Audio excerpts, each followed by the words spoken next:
அரசியல் அரங்கத்திற்கு வணக்கம். வணக்கம். இன்றைய தினம் பல்வேறு செய்திகள் வந்திருக்கு. அதில் முக்கியமான செய்திகளை மட்டும் பார்ப்போம்.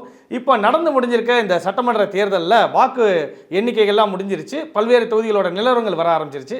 இந்த முடிவுகளை நீங்கள் எப்படி பார்க்குறீங்க? முடிவுகளை தமிழ்நாடு மக்கள் எல்லாரும் எப்படி பார்க்குறாங்களோ அப்படி தான் நானும் பார்க்குறேன்.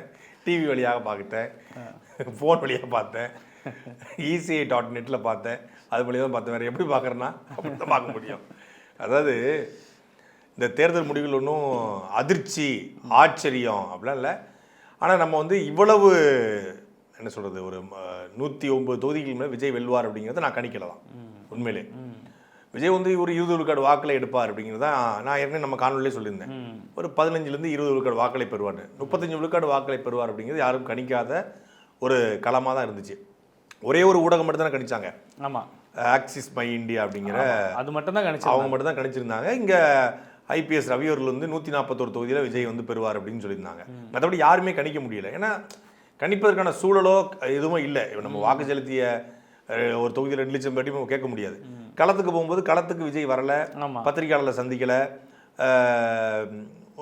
அதே போல் வந்து அவருடைய கொள்கைகளையோ திமுக அதிமுக சொல்கிறது தான் அவரும் சொல்லியிருந்தார். அப்போ என்ன பெரிய தாக்கத்தை ஏற்படுத்த போகுதுன்னா எல்லாருடைய கணிப்பாக இருந்துச்சு.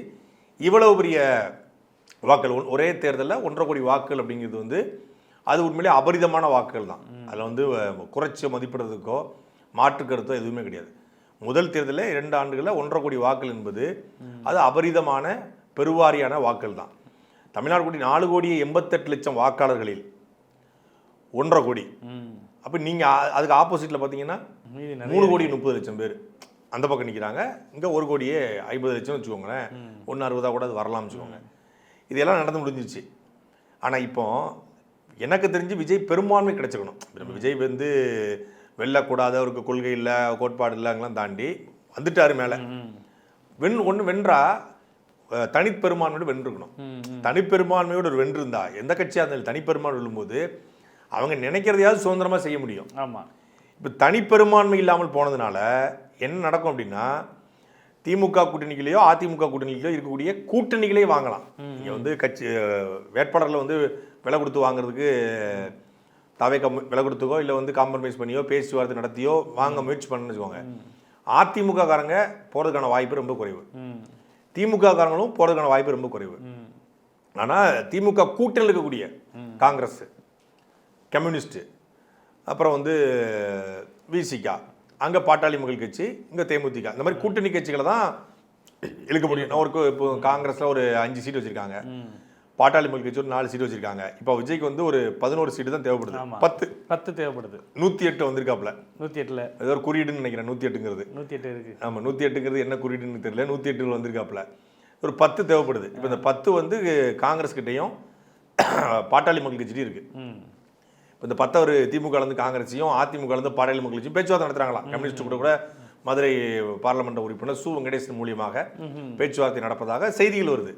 இப்போ இதையெல்லாம் பார்க்கும்போது அவருக்கு வந்து எப்படியும் விஜய் ஆட்சி அமைக்கிறார், அதில் மாற்றுக்கிறதே கிடையாது. விஜய் 100 விழுக்காடு ஆட்சி அமைக்கிறார். விஜய் தான் தமிழ்நாட்டோட முதலமைச்சர். அடுத்த 5 வருஷத்துக்கு விஜய் தான் முதலமைச்சர். நீங்கள் மாண்புமிகு தமிழக முதல்வர் விஜய் அவர்களேன்னு தான் சொல்லி ஆகணும், அது மாற்றுக்கிறதே கிடையாது. ஆனால் விஜய் ஆட்சி அமைக்கிறார். தனிப்பெரும்பான்மையோடு ஒருத்தர் ஆட்சி அமைக்கிறார்னா இப்போ அவர் சொன்னார் இல்லையா, அஞ்சலையம்மாள் நீதிமன்றம், 2500, தாலிக்கு தங்கம், புடவை, இது எல்லாத்தையும் இதெல்லாம் வந்து தமிழ்நாடு அரசுடைய திட்டங்கள். அதாவது விஜயுடைய டிவிக்கு அரசு வச்சுக்கோங்களேன், அப்படி திட்டங்கள். மாநில உரிமைகள்லாம் இருக்கு. அந்த மாநில உரிமைகள் எல்லாம் மீட்டெடுக்கணும்னா மத்திய அரசு போடக்கூடிய திட்டங்களை தடுக்கணும். அப்படின்னா பெரும்பான்மை இருக்கும்போது சுயசார்பாக தடுக்க முடியும். இல்லைன்னா கூட்டணி, நீங்கள் ஆட்சியிலையும் பங்கு அதிகாரத்திலும் பங்கு, சும்மா வரமாட்டாங்க. இப்போ ஏன்னா இப்போ இந்த 10 MLA இருக்காங்க பாருங்க, அவங்களுக்கு தான் மதிப்பு, பயங்கர டிமாண்ட் அவங்களுக்கு தான். இப்போ விஜயினுடைய MLAக்களை விட 10 மடங்கு வேல்யூபிள் வந்து இப்போ விஜய்க்கு ஆதரவு கொடுக்க போகிற அந்த MLAக்கள். அவங்க ஒவ்வொருத்தரும் என்ன பண்ணுவாங்கன்னா அவங்க சட்டத்தை பாஸ் பண்ண முட்டுவிட போடுவாங்க. இல்லை எப்போனாலும் அத்துக்கிட்டு போவாங்கல்ல, என்னன்னாலும் நடக்கலாம்ல. அப்போ வந்து ஒரு நெருக்கடியான அது ஆட்சியாக தான் அமையும். ஒன்று பெரும்பான்மை வந்திருக்கணும், பெரும்பான்மை வரல. இல்லை 90க்கு கீழே போயிருந்தால் விஜய் அதிமுக கூட தான் கூட்டணி வைக்கிற நிலைமைக்கு தள்ளப்பட்டிருப்பார். பிஜேபி வெளியேற்றிட்டு அதிமுக கூட்டணிக்கு, அதுவும் இல்லை. 109 வந்துட்டார், 108 வந்துட்டார், 10 தான் தேவைப்படுது. அவர் தான் முதலமைச்சர். இப்போ சட்டசபையில் பெரும்பான்மை நிரூபிக்க சொன்னால் திமுக பெரும்பான்மை நிரூபிக்க முடியாது, 75ல் தான் இருக்காங்க. அதிமுக பெரும்பான்மை நிரூபிக்க முடியாது, 53 தான் இருக்காங்க, 52 54 தான் இருக்காங்க. இவர் 2 பேரும் இவரும் நிரூபிக்க முடியாது. அப்ப இந்த 2ல ஏதோ ஒரு கூட்டணியில வந்து இவருக்கு ஆதரவு கொடுத்தாகணும். இப்ப அவங்க ஆதரவு கொடுக்கும்போது ஒரு நெருக்கடியான ஆட்சியா தான் அமையும். எதையும் முழுமை செய்ய முடியாது, சுதந்திரமா செய்ய முடியாது. அது ஒரு இக்கட்டான ஆட்சி அமையும். இது வந்து தமிழ்நாட்டுக்கே ஒரு வகையில் அது நல்லது, ஒரு வகையில் ஒரு தவறான திட்டத்தையும் கொண்டு வர முடியாது. இன்னொரு பக்கம் பார்த்தீங்கன்னா அவங்க சொல்றதையும் கேட்டாகணும். ரெண்டு நெருக்கடியான, இந்த மத்தளத்துக்கு 2 பக்கம் அடிப்பாங்கல்ல, அது மாதிரி 2 பக்கம் அடியான ஒரு இது முழுமையான வெற்றி அப்படின்னும் கொண்டாட முடியாது. தமிழ்நாட்டுக்கு இது நல்லதா கெட்டதா அப்படிங்கிறது இவங்க கூட யார் சேர போறாங்க, அவங்க எந்த மாதிரியான கோட்பாடு கொண்டவங்க, அவங்க நேர்மையானவங்களா, இவர் நேர்மையான ஆட்சின்னு சொல்றாரு, அவங்க நேர்மையானவங்களா அப்படிங்கிறத பொறுத்து தான் இந்த களம் உண்மையிலே இனிமேல் தான் சூடு பிடிக்க ஆரம்பிக்குது. இன்னைக்கு மே 4 6ஆம் தேதியோட முடிஞ்சிடும், மாலை 6 மணி முடிஞ்சுன்னு நினைச்சாங்க. இனிதான் தமிழ்நாடு அரசியல் களம் பரபரப்பாக போகுது. இப்படி கூவாத்தூர்லாம் பார்த்தீங்கல்ல, அது மாதிரியான களம் உருவாக இருக்கிறது. தினசரி பிரேக்கிங் நியூஸ், தினசரி பிரேக்கிங் இருக்கும், 24/7 பிரேக்கிங் இருக்கும். நீங்கள் ஒரு வாரத்துக்கு தமிழ்நாடு வந்து பிரேக்கிங்கில் மாறும். அதுக்கு ப்ரிப்பேர்டாக தமிழக வெற்றிகளும் இருப்பதாகத்தான் நான் பார்க்குறேன். அதுக்கு தயாராக அவங்க ஆகிட்டு இருக்காங்க அப்படிங்கிறத பார்க்க முடியுது. வெல் ப்ரிப்பேர்டாக அவங்க இருக்காங்க. அப்போ வந்து என்ன வேணாலும் நடக்கலாம். அதாவது கட்சி தாவல் அங்கேருந்து இங்கே போகிறது, இது எல்லாமே இந்த ஒரு வாரத்தில் நடக்கும். இப்போ நீங்கள் சொன்னது எளிமையாக புரிஞ்சுக்கணும் அப்படின்னா, இந்த வண்டிக்கான டிரைவர் விஜய் அவர்கள் தான், ஸ்டேரிங் அவர் கையில் இருக்கும். ஆனால் பிரேக்கும் ஆக்சிலேட்டரும் வேற ஒருத்தவங்க கையில் இருக்கும். வேற கட்சியிலேருந்து இவங்க கட்சிக்கு வந்து கூட்டணி வச்சு இந்த ஆட்சியிலையும் பங்கு அதிகாரத்திலையும், இப்போ ஆட்சியிலையும் பங்கு விஜய் கட்சிக்கு இப்போ ஆதரவு தெரிவித்து எம்எல்ஏக்கள் வராங்க அப்படின்னா நிச்சயமாக அவங்களுக்கு பெரிய ஆஃபர் கேட்பாங்கல்ல. கண்டிப்பாக அவங்க எங்களுக்கான ஏற்கனவே வந்து ஒரு ஆட்சியிலையும் பங்கு அதிகாரத்திலும் சொல்லியிருக்காரு, நம்மள நம்பி சில பேர் வரலாம் இல்லையா, அவங்களை நம்ம மதிக்கணுமா இல்லையாலாம் சொல்லிட்டாங்க இல்லையா. இப்போ வந்து அதுக்கான சூழல் உருவாயிடுச்சு. அப்படிங்கும்போது கண்டிப்பா அவங்கள மதிக்கணும். அவங்கள மதிக்கணும் அப்படின்னா கண்டிப்பா இந்த ஆட்சியிலும் பங்கு அதிகாரத்திலும் பங்குகிற அந்த பாலிசி வந்து இதுல அப்ளிகபிள் ஆக வாய்ப்பு நிறைய இருக்கு. அப்படி கொடுக்கும்போது நீங்க சொன்ன ஸ்டேரிங் மட்டும் கண்ட்ரோல் இருக்கும், கிளச்சும் பிரேக்கும் அவங்க கட்டுப்பாட்டில் போறதுக்கான வாய்ப்பு நிறைய இருக்கு. அது ஒரு வகையில நல்லது, ஒரு வகையில அது நல்லதும் கூட. இன்னொரு பக்கம் ஒரு கட்சி சுதந்திரமாகவும் செயல்பட முடியாது, முழு சுதந்திரத்தோடும் செயல்பட முடியாது, தப்பாகவும் செயல்பட முடியாது அப்படிங்கிற ஒரு நிலைமையை அதை பார்க்கலாம். இப்போ அடுத்த இதாக பார்த்தோம்னா, இப்போ நீங்கள் சொன்ன மாதிரி 108 இடங்களில் தாவேக்கா வந்து இப்போ முன்னிலையில் இருந்துருக்கு. இப்போ வரக்கூடிய செய்திகள் என்னன்னு பார்த்தோம்னா, இந்த ஜெயிக்கக்கூடிய தாவேக்கா வேட்பாளர்கள் எல்லாத்தையும் 2 பேர் அந்த தாவேக்கா விஜய் அவர்கள் 2 பேரை நியமனம் செஞ்சு அவங்கள கண்காணிக்கிறாரு அப்படின்னு சொல்லிட்டு ஒரு முக்கியமான ஒரு ஊடகத்தில் இந்த செய்தி வந்திருக்கு. எனக்கு தெரிஞ்சு தாவேக்கா வேட்பாளர் வந்து இனி விலை போகிறதுக்கான வாய்ப்பு ரொம்ப குறைவு. இனி அதாவது தாவேக்கா வந்து ஒரு 10 சீட்டு 20 சீட்டு எடுத்துக்கிட்டு வச்சுக்கோங்களேன், நான் முதல்ல சொல்லியிருந்தேன். ஆமாம், அப்போ அவங்க வந்து யார் ஆளுங்கட்சி அமைக்கிறாங்களோ அங்கே போக வாய்ப்பு இருக்கு. ஏன்னா எல்லாருமே வேற வேற கட்சியிலேருந்து வந்தவங்க தான். விஜய் அவர்களை பிடித்தோ விஜய் வந்து முதலமைச்சராகணும் வந்தவங்களை விட இந்த கூட்டணிட்டு போவோம், ஏதோ ஒரு காரணங்களால் சீட்டு கிடைக்கல, இல்லை அதிமுக அதிருப்தி திமுக அதிருப்தியில் வந்தவங்க. விஜய் ஒரு 40 சீட்டு எடுத்திருக்காரு அப்படின்னா அவங்க வந்து வேற கட்சிக்கு ஆளுங்கட்சியா யார் வர்றாங்களோ அங்கே அமைச்சராகவோ இல்லை வேற ஏதாவது இதை வாய்ப்பை எதிர்பார்த்து போகலாம். இவரே ஆளுங்கட்சி ஆக போறாரு, முதலமைச்சர் ஆக போறாரு, போர்ட்போலியோ கிடைக்க போகுது அப்படின்னா அவங்க வந்து இதுக்கு விலக போக வாய்ப்பு இருந்து அமைச்சராக கூட ஆகலாம், வாய்ப்பு இருக்கு. அப்படி ஆனாலும் கூட போயிடக்கூடாது. ஏன்னா இப்போ வந்து 109 75 இருக்கு, திமுகன்னு ஒரு 45 தான் தேவைப்படுது. அப்படிங்கும்போது விலை பேசிடுவாங்க அப்படிங்கிற அடிப்படையில் போட்டிருக்கலாம். ஏன்னா ஏற்கனவே திமுக இங்கே வந்திருக்காங்க இல்லையா, திமுக இங்கே வந்து வேட்பாளராக ஜெயிச்சிருக்கிறாங்க. இப்போ மற்றவங்களும் இருக்கலாம். குளத்தூர்ல ஜெயிச்ச வேட்பாளர் யாரு? ஐயா ஸ்டாலின் அவர்களுடைய பூத் ஏஜென்ட், அந்த பூத்துக்கான இன்சார்ஜ் அவர். இப்படி பண்ணிட்டு இருந்தாரு. ஆமா, இப்படி பண்ணார்ல, அவர் பேர் விஎஸ் பாபு. அவர் வந்து ஸ்டாலின் அவர்களுடைய குளத்தூர் தொகுதியில ஸ்டாலினுக்கு பூத் இன்சார்ஜா இருந்தவர். அதுக்கப்புறம் அங்கேயே வந்து பகுதியில் சட்டமன்ற உறுப்பினர் இருக்காரு திமுக. திருப்பி அதிமுக வந்து அதிமுக இருந்து அவர் தாவேக்காக்கு வந்திருக்காரு. அப்படிங்கும்போது அந்த அவர் மட்டும் சொல்லல, அவரை போல இருக்கக்கூடியவங்க வெவ்வேறு கட்சியிலிருந்து வந்தவங்க தாவிரக்கூடாது அப்படிங்கிறதுக்காக ஷேடோ போலீஸ் போல் மாதிரி ஷேடோ விர்ச்சுவல் வாரிசு 2 பேரை நியமனம் செஞ்சு அவங்களை கண்காணிக்க சொல்லியிருக்காங்க அப்படிங்கிற மாதிரி செய்தி வந்திருக்கு. இல்லை, அது நடக்க தான் வாய்ப்பு. நீங்கள் தமிழ்நாடு முழுக்க இந்தியா முழுக்க பார்க்குறோம், தேர்தல் முடிஞ்ச பிறகு ஓமினி பஸ்ஸை வச்சு கொண்டு போய் ரெசார்ட்டில் வச்சு அடைச்சி வைப்பாங்க. ஒரு வாரத்துக்கு பரப்பு. இது வந்து 130 அடிச்சிருந்துச்சு, தாவேக்கால 118 தாண்டிச்சுன்னா இந்த சிக்கல் எதுவுமே இல்லை, இந்த பேச்சுக்கே வேலை இல்லை, இந்த பேச்சுக்கு வேலை இல்லை. 11 மணிலேருந்து பார்க்குறேன், அந்த 108 தான் நிற்குது. அந்த 108 நகரவே மாட்டேங்குது, 108 ஆம்புலன்ஸ் மாதிரி அது 100 அங்கேயே நிற்குது. அப்படிங்கும்போது அப்போ 108 110 111 112 வருது அப்படின்னா கூட ஒரு தெரியாது. 108 நிற்குது, 107 மாறுது, மாறி மாறி போயிட்டே இருக்கு. அப்படிங்கும்போது இன்னும் 10 தேவைப்படுது இல்லை, இங்க 10 தேவைப்படும் போது அவங்களுக்கும் தேவைப்படுது இல்லை. அப்படிங்கும்போது விலை பேசலாம் அப்படிங்கிற அடிப்படையில் அவர் ஷேடோ போட்டுறதுக்கு வாய்ப்பு இருக்கு. இப்போ அதே மாதிரி பார்த்தோம்னா, இப்போ நடந்து முடிஞ்சிருக்க இந்த தேர்தலில் நாம் தமிழர் கட்சி கடந்த தேர்தலில் வாங்கின வாக்குகளை வாங்க முடியலை, அவங்களால அந்த வாக்கு சதவீதத்தை தொட முடியல அப்படிங்கிற ஒரு பார்வை இருக்குது. முதல் முறையாக நாம் தமிழ் கட்சி ஒரு தேர்தல் அரசியலில் வந்து 1.1 4 அப்புறம் வந்து 7 8.2க்கு அங்கீகாரம் பெற்ற கட்சியாக மாறி முதல் முறையாக நாம் தமிழ் கட்சி வந்து 8.2 தாண்டி போக முடியல அப்படிங்கிறது யதார்த்தமான உண்மை தான். ஆனால் இந்த களத்தில் நாம் தமிழ் கட்சி நேர்மையாக உழைச்சது அப்படிங்கிறத நேர்மையாக தாண்டி முழுமையான 100 விழுக்காடு உழைப்பை போட்டாங்க அப்படிங்கிறத யாராலும் மறுக்க முடியாது. எந்த வேட்பாளரையும் விட நாம் தமிழ் கட்சி வந்து 100 மடங்கு களத்தில் வந்து முழுமையான உழைப்பை கொடுத்தாங்க. நாம் தமிழ் கொள்கைகளை வந்து எல்லாருக்கும் கொண்டு போய் சேர்த்தாங்க. சமூக வலைதளங்களில் ஊடகங்களில் மிகப்பெரிய டிபேட்களில் வந்து பெரிய தாக்கத்தை ஏற்படுத்துகிறாங்க. தமிழ் சமூகத்தை வந்து சினிமா சீரழிச்சதுக்கு அப்படிங்கிறத 100 விழுக்காடு உண்மை. இங்கே எல்லாமே வந்து பார்த்திங்கன்னா சினிமா இல்லாமலே எதுவுமே இல்லை. நம்மளே பேசும்போதே சினிமா டயலாக் பேச வேண்டிய தேவை இருக்குது. அப்படின்னா தான் எனக்கு புரியும் அப்படிங்கிறதுக்காக பேச வேண்டியிருக்கு. அப்போது சினிமாக்காரங்களை பார்த்தா ஒரு கிரேஸ் வருது. எதுவாக இருந்தாலும் சினிமாவோட தொடர்புப்படுத்தி தான் தமிழ் சமூகம் பேசப்படுது. நீங்கள் வந்து ஒரு பொழுதுபோக்கின் மீது நாட்டம் கொண்ட சமூகத்தை நீங்கள் வந்து போராட்டத்திற்கோ புரட்சிக்கோ தயார்படுத்த முடியாது. கஷ்டம். அது முடியாதுன்னு இல்லை, கஷ்டம். உலகம் முழுமைக்கும் நடந்த எல்லா புரட்சியும் பார்த்தீங்கன்னா எல்லா புரட்சிக்காரர்களும் வந்து களத்தில் வீழ்த்தப்பட்டிருக்காங்க. புதிய சித்தாந்தத்தை, புதிய கருத்தை, புதிய சிந்தனையை விதைக்கக்கூடிய எல்லாரும் வீழ்த்தப்படுவாங்க. எல்லாரும் மக்களை புறக்கணிக்கப்படுவாங்க. நீங்கள் படை கட்டினவுடனே சுபாஷ் சந்திர படையில் எல்லாரும் சேர்ந்துட்டாங்களா? ஒரு வெற்றி தேவைப்பட்டுச்சு, தொடர்ச்சியாக களத்தில் நின்றாங்க. ஆரம்பத்திலே தலைவருடைய படையில் எல்லாரும் போய் சேர்ந்துட்டாங்களா? இல்லை. ஒரு 4 பேரோட ஓட்ட துப்பாக்கியோட ஆரம்பித்த இயக்கம் தான். அப்புறம் கொஞ்சம் கொஞ்சமாக தான் அடித்து மேலே வராங்க. எவ்வளவோ துரோகங்களே அந்த இயக்கம் பார்த்துருக்கு. இன்றைக்கி வந்து தமிழ் சமூகத்தில் தவிர்க்க முடியாத தலைவராக அவர் மாறி நிற்கிறாரு. அதே போல் தமிழ்நாட்டு நீங்கள் அரசியல் களத்தை எடுத்துக்கோங்க. இங்கே தோற்கப்படாத தலைவர்களே இல்லை. அம்மையார் ஜெயலலிதா அவர்கள் வந்து தோற்று போயிருக்காங்க. ஐயா நல்லகண்ணு தோற்று போயிருக்காரு. ஏங்க 9 வருஷம் மிகச்சிறந்த ஆட்சியை கொடுத்த, கல்வி கண்திறந்து எல்லாரையும் படிக்க வச்சு, அணைகளை கட்டி, விவசாயத்தை செழிக்க செய்து, தொழிற்சாலைகளை உருவாக்கி, மதிய உணவு திட்டத்தை போட்டு, எளிமையான நேர்மையான உண்மையான வாழ்க்கையை வாழ்ந்த கர்ம வீரர் பெருந்தலைவர் காமராஜர் இந்த நிலத்தில் தோற்கடிக்கப்பட்டிருக்காரு. ஆட்சியை கொடுத்த பிறகு தான் தோற்கடிக்கப்பட்டிருக்காரு. நம்ம ஆட்சி கொடுக்க முன்னாடியே தோற்கடிச்சிருக்காங்க. அவர் ஆட்சியை கொடுத்த பிறகு தோற்கடிச்சிருக்காங்களா? எப்படி தோற்கடிச்சாங்க? வெறும் மொழி. அன்னைக்கு மொழி பிரச்சனையில் காங்கிரஸ் மீதான வெறுப்பில் திமுகவுக்கு வாக்களிக்கிறாங்க. இன்றைக்கி திமுக மீதான வெறுப்பு இருக்குது, ஆளுங்கட்சி மீதான அதிருப்தி இருக்குது. மாற்று அப்படின்னு சொல்லி ஒரு நாயக பிம்பத்தோடு, கதாநாயக பிம்பத்தோடு, சினிமா பிம்பத்தோடு வராரு. எல்லாருக்கும் தெரியும், எல்லாருக்கும் தெரியும் விஜயை தெரியாத ஆள் யார் இருக்கா? ஏன் விஜயவே பேசுகிறீங்க அப்படின்னாங்க. இதனால தான் பேசணும். விஜய் வந்து தமிழ்நாட்டு அரசியலில் ஒரு பெரிய தாக்கத்தை ஏற்படுத்த போகிறாருங்கிறது தெரியாதா? 16 வருஷம் களத்தில் நிற்கிறவனுக்கு, 10 வருஷம் அரசியல் பார்த்தவனுக்கு.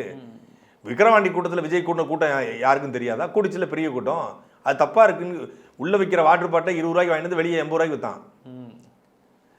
கூட்டத்துக்கு போனவன் போஸ்ட் மரத்தில் ஏறினா எங்கேயுமே நான் பார்த்ததில்லை. 10 வருஷத்தில் டிரான்ஸ்ஃபார்மரில் ஏறினா, விஜயை பார்ப்பதற்கு வந்து ஸ்பீக்கர் மேலே ஏறினா, முண்டி அடிச்சு ஓடினா, 41 பேர் இறந்தாங்க, 54 பேர் மொத்தமாக இறந்தாங்க. அது தப்பாக தெரியுது. அப்போ இது அதிகாரத்துக்கு வரும்போது இன்னும் தப்பாயிருமோ அப்படிங்கிற பயத்திலையும் அச்சத்திலையும் தான். இன்னொன்று எந்த கொள்கையும் இல்லை, எந்த கோட்பாடும் இல்லை, எந்த சித்தாந்தமும் இல்லையே, இது நாளைக்கு தப்பாக போயிருமே, ஆம் ஆத்மி சித்தாந்தம் இல்லாமல் ஒரு ஆம் ஆத்மி வந்து நாளைக்கு பிஜேபிகிட்ட மொத்தமாக போயிடுச்சு அப்படின்னு ஒரு பயமும் அச்சமும் வரப்போய் தான் நம்ம அதை கேள்வி எழுப்புகிறோம், அதை வந்து பேசணும். அதையும் தாண்டி நாயக பிம்பம் வந்து இன்றைக்கி வென்றிருக்கிறது, மாற்றுக்கருத்தையும் சொல்ல முடியாது. நம்ம வென்றவர்களுக்கு வந்து நம்ம பாராட்டி விட்டு நல்லது செய்தால் வாழ்த்துவோம், தவறு செய்தால் நம்ம கேள்வியை கேட்போம்னு சொல்கிறோம். நாம் தமிழ் கட்சி வந்து தேர்தலில் தோற்று போயிடுச்சு, நாம் தமிழ் கட்சி தலைமை சீமானவர்களே வந்து காரைக்குடியில் வந்து டெபாசிட்டை இழந்துட்டாங்க, மொத்தமாக நாம் தமிழ் கட்சி வந்து 4 விழுக்காடு வாக்கு தான் பெற்றிருக்கு, இதுக்கு அவர் காரணம் இவர் காரணம் அப்படிலாம் இல்லை. நேர்மையாக உண்மையாக நாம் தமிழ் கட்சி இந்த களத்தை இருந்தது. தேர்தல் பரப்புரைகளில் உசுரை தவிர எல்லாத்தையும் கொடுத்து வேலை பார்த்தோம். பம்பரமாக சொல்லணும், தூக்கமே கிடையாது. அதனால் பல்வேறு நோய்கள் வந்துச்சு, எல்லாம் வந்துச்சு. எவங்கிட்டையும் கை நீட்டி காசு வாங்காமல் 5 பைசா இது பண்ணாமல் இருக்கிறத போட்டுக்கிட்டு இருக்கிற உடையை எடுத்துக்கிட்டு எல்லாம் வேலை பார்த்தோம். அந்த உண்மை உழைச்சிருக்கிறோம், அந்த ஆத்ம திருப்தி இருக்குது. பொய்யா உழைக்கலை, உண்மையாக உழைச்சா ஆத்ம திருப்தி அண்ணன் சீமானுக்கு இருக்குது, எனக்கும் இருக்கிறது, எல்லாருக்கும் இருக்குது, உங்களுக்கும் இருக்குது. அதனால் அந்த ஆத்ம திருப்தி இருக்கும். மக்களுக்கு வந்து படிப்பினை செய்ய வேண்டியது நம்முடைய கடமை, மக்களை வந்து அரசியல்படுத்த வேண்டியது நம்முடைய கடமை. மக்களை இன்னும் வந்து மக்களுக்கு பிரச்சனைனா களத்தில் நிற்க வேண்டியது. மக்கள் ஓட்டு போடுறாங்க, ஓட்டு போடல, அது அவங்களோட விருப்பம். ஓட்டு போட்டாலும் போடாவிட்டாலும் தமிழர்கள் தான் 8 கோடி பேரும், அவங்களுக்கும் சேர்த்து எல்லாருக்கும் சேர்த்து வேலை செய்ய வேண்டியது நம்முடைய கடமை தான். திமுக பலமுறை தோற்றுருக்கு, அதிமுக பலமுறை தோற்றுருக்கு. 10 தொழில் பழனிசாமின்றாங்க. இன்றைக்கி வந்து ஒரு 54 விழுக்காடு 54 இடங்களை திருப்பி வந்து வென்றிருக்காங்க. ஸ்வைப்பாக மொத்தமாக 20% கீழே போயிரும்னாங்க, வந்திருக்காங்க. அப்படி ஒவ்வொரு கட்சிகளுக்குமே தடைகள் இருக்குது தான் செய்யுது. அதுபோல் நாம் தமிழ் கட்சிக்கு ஒரு தடை இருக்கிறது. இந்த எல்லாத்துலேருந்து நாம் கொஞ்சம் முழுமையாக மாறுபட்டுருக்கு. ம். புதிய சித்தாந்தம் நீங்கள் வந்து தேசியம் திராவிடம் ரெண்டும் தான் இருக்குது. இந்த ரெண்டுக்கு மாற்றா தமிழ் தேசியம் முன் வைக்கிறாங்க. அது தமிழ் தேசியம்னாலே தடை செய்யப்பட்டது, அது வந்து ஒரு அரங்கத்தில் வைக்கக்கூடியது அப்படின்னாங்க. அதையெல்லாம் உடச்சி இன்னைக்கு வெகுசனப்படுத்தியிருக்காரு, பெரியவங்களை கொண்டு போய். இன்னைக்கு தமிழ் மொழி இளம் கலாச்சாரம்னு பேசுறதுக்கு தமிழ்நாட்டில் ஒரு தலைவர் தான் இருக்காரு. நாளைக்கே வந்து நாம் அதிகாரத்தில் இருக்கோ அதிகாரத்தில் இல்லையோ, நாம் தமிழ் கட்சி வந்து ஒரு கோயிலில் வந்து சமஸ்கிருத மந்திரம் ஒழிக்கப்படுதுன்னா அங்கே போய் நிற்கும், தமிழில் ஒழிக்க சொல்லி நிற்கும். நாளைக்கே வந்து ஒரு மீத்தேன் திட்டம் வருதுன்னா அங்கே போய் நிற்கும். பரந்தூர் இன்னும் தொடரப்படுதுன்னா அங்கே போய் நிற்கும். ஹைட்ரோ கார்பன் கொண்டு வராங்கன்னா அங்கே போய் நிற்கும். நாசகார திட்டங்கள் எது கொண்டு இருந்தாலும் நிற்கும். ஒரு பாலி வன்கொடுமை அங்கே போய் நிற்கும். காவல்துறை காவல் நிலைய படுகொலையாக அங்கே போய் நிற்கும். எங்கே வேணாலும் போய் நிற்கும். களத்தில் முதலாக நிற்கும். அது நீ எல்லாத்துக்கும் நீ போய் நின்ன உனக்கு ஓட்டு போடலைங்கிறதுக்காக போகாமல் இருக்க முடியுமா?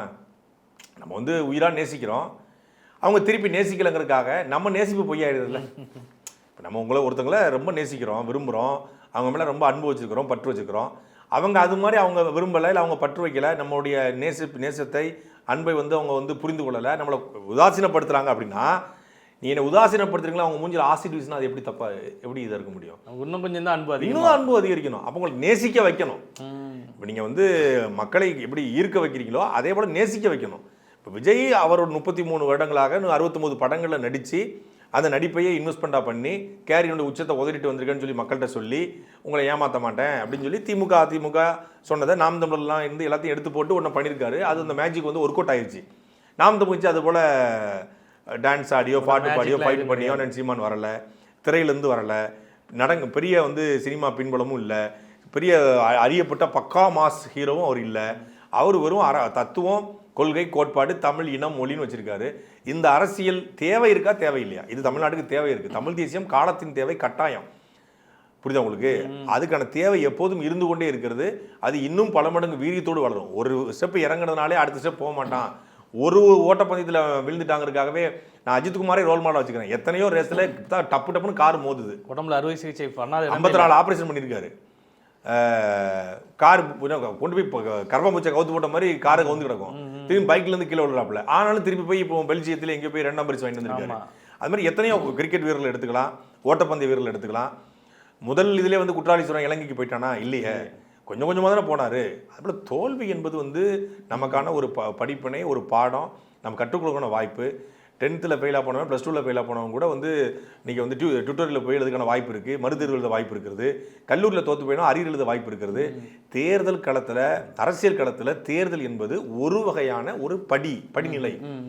இந்த அரசியல் களத்தில் தேர்தலை தாண்டி பல படிநிலைகள் இருக்குது. முதலமைச்சர் ஆகிட்டு தான் நல்லது பண்ணணும், எதிர்கட்சி ஆகிட்டு தான் நம்ம நல்லது பண்ணணும், வென்று விட்டு தான் நல்லது பண்ணணும்னு இல்லை. மக்களுக்கு சேவை பண்ணுவதற்கு அரசியல் அமைப்பு, போராட்டம், இது மட்டுமே போதும். அது நாம் தமிழ்ச்சி வலிமையான போராட்டக்காரர்கள் எல்லாமே வந்து பான் வாரியர்ஸ் தான். நாம் தமிழ்ச்சி வாக்கு செலுத்தியவர்களில் பல பேர் இன்னைக்கு வேற கட்சிக்கு வாக்கு செலுத்திருக்கலாம், இல்லை வேற கட்சிக்காரங்க செலுத்தினவங்க அங்கே போயிருக்கலாம், நடிகருக்காக ஓட்டு போட்டிருக்கலாம், நாயக பிம்பத்தில் ஓட்டு போட்டுருக்கலாம், சினிமாக்காக ஓட்டு போட்டுருக்கலாம், இல்லை ரீல்ஸுக்காக ஓட்டு போட்டுக்கலாம், என்ன போட்டுருக்கலாம். ஆனாலும் நாம் தமிழ் கட்சிக்கு வாக்கு செலுத்த இந்த நிலத்தில் எல்லாத்தையும் தாண்டி ஒரு கூட்டம் இருக்க தான் செய்யுது. அந்த கூட்டம் ஓட்டு போட்டிருக்கு. அது பல மடங்கு வீரியத்தோடு இன்னும் இழத்தான் செய்யுமே ஒழிய அது இது பின்னடைவு அறையப்படலை. ஆனால் சீமானுடைய குரல் பற்றி கேட்டீங்கல்ல, அதுதான் எல்லாருக்குமான பதிலாக இருக்கும்னு நினைக்கிறேன். இப்போ அடுத்ததாக பார்த்தோம்னா, இப்போ இந்தியாவில் 5 மாநிலங்களில் இந்த தேர்தல் நடந்துச்சு. அதில் இந்தியா கூட்டணி சார்பாக 3 மாநிலங்களில் போட்டிட்டாங்க. அஸ்ஸாம், மேற்கு வங்காளம், அப்புறம் தமிழ்நாடு. இந்த 3லையுமே இந்தியா கூட்டணியானது தோல்வி அடைஞ்சிருக்கு. இதை எப்படி நம்ம பார்க்குறது? இல்லை, ஒவ்வொரு மாநிலத்துக்கும் ஒவ்வொரு மாதிரி இருக்குது. நீங்கள் கேரளாவில் பார்த்தீங்கன்னா அங்கே வந்து கம்யூனிஸ்ட்டுகள் ஆண்டுகிட்டு இருந்தாங்க. பெரிய அலிகேஷன்ஸ் ஒன்றும் அங்கே இல்லை, சின்ன சின்ன குற்றச்சாட்டுகள் இருக்குது. அங்கே வந்து கம்யூனிஸ்ட் வந்து தோல்வி அடைஞ்சு மீண்டும் காங்கிரஸ் வந்து ஆட்சியை பிடிச்சிருக்காங்க. மேற்கு வங்காளத்தில் மம்தா பானர்ஜி வந்து பாரதிய ஜனதா கட்சி நேரடியாக களத்தில் இருந்தாலும் அங்கே நிறைய மேற்கு வங்காளத்தில் நம்ம ஏற்கனவே பேசியிருந்தோம், நிறைய ஊழல் குற்றச்சாட்டுகள் இருந்திருக்கு, பெண்களுக்கான பாதுகாப்பு குறைபாடு ஏற்பட்டிருக்கு. மேற்கு வங்காளத்தில் வந்து பிஜேபி எடுத்த முக்கியமான அரசியல் வந்து பங்களாதேஷ்லேருந்து தொடர்ச்சியாக வந்து ஊடுருவல் நடக்குது. மேற்கு வங்காளத்துக்கூடிய மம்தா பானர்ஜி அங்க இருக்கக்கூடியவங்களை உள்ள விடுறாங்க. எப்படி நாம வந்து இங்க இந்திக்காரங்க உள்ள விடணும்னு சொல்லும்போது பிஜேபி என்ன சொல்லுது, இந்திக்காரங்களை தமிழ்நாட்டில் அடிக்கிறாங்க அப்படின்னு சொல்லுது. ஆனா அதையே அங்க சன் ஆஃப் சாயில் அப்படிங்கிற கோட்பாடு எடுக்கிறாங்க.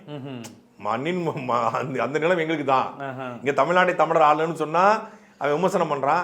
நீங்க வந்து செப்பரேட்டிஸ்ட், நீங்க ஆன்டி சோசியல் எலிமெண்ட்ஸ் அப்படின்லாம் சொல்றாங்க. ஆனா அங்க இந்த கோட்பாடை கையில் எடுத்து மேற்கு வங்காளத்துலேருந்து ஊடுருவல் நடக்குது, பங்களாதேஷ்லேருந்து ஊடுருவல் நடக்குது மேற்கு வங்காளத்துக்கு, அந்த நிலத்தை காப்பாற்றணும் எங்களால் மட்டும்தான் முடியும் அப்படிங்கிறத கையில் வலுவாக எடுக்கிறாங்க.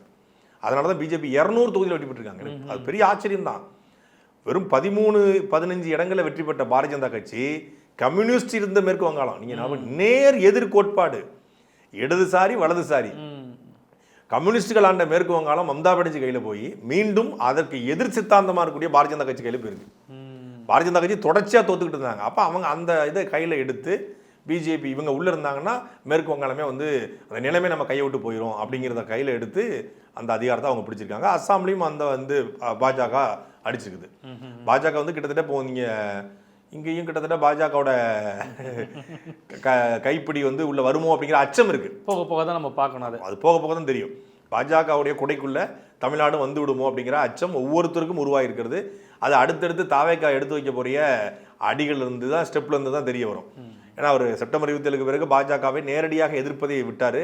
நாடாளுமன்ற தேர்தலில் பார்த்துக்கலானாரு. இப்போ நாடாளுமன்ற தேர்தலில் எப்படி எதிர்ப்பார் அப்படிங்கிற கேள்விகள் இருக்கு. அப்போ பாஜக வந்து தன்னுடைய கொடையை வந்து விரிச்சிருக்காங்க அப்படிங்கிறத இந்த தேர்தல் மூலமாக, அதாவது மற்ற மாநில தேர்தல் முடிவுகள் மூலமாக தெரிஞ்சு பாஜக கேரளாவிலையுமே குறிப்பிடத்தக்க தொகுதியில் வென்றிருக்காங்க. அதுவுமே ஆபத்தான அரசியலாக கேரளா பார்க்கிறது. ஒட்டுமொத்தமாக பாஜக வந்து இந்தியா முழுக்க தன் கால்களை விரித்திருக்காங்க, குடைகளை விரிவுபடுத்திருக்காங்க அப்படிங்கிறத பார்க்க முடியுது. பல்வேறு செய்திகள் குறித்து பேசணும். மீண்டும் நாளை அரசியல் நிகழ்ச்சி சந்திப்போம். நன்றி. சாட்டை எடுத்து நாட்டை திருத்து.